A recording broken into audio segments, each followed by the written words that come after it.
ကိုထမရောက်ရေးဆက်ပြီးလုံးနာပေးပြီးတော့သမီးရွှေညံပြီးဆိုထားတဲ့ဒိုင်းနဝကြမြတ်ရည်လို့ရပါတယ်အားလုံးရဲ့ခဏချက်နဲ့ထပ်ပြီးကြမှာလို့ဒီမှာလေ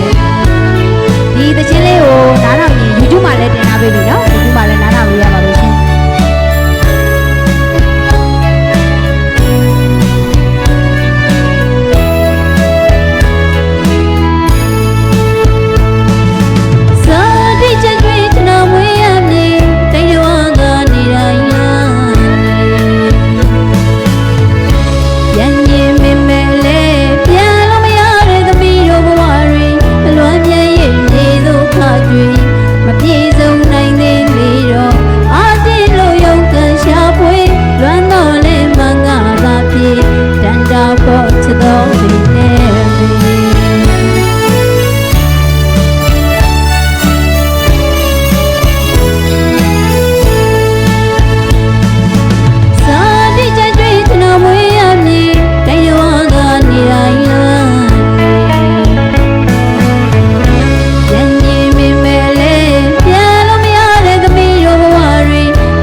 ပြေဆုံးသေး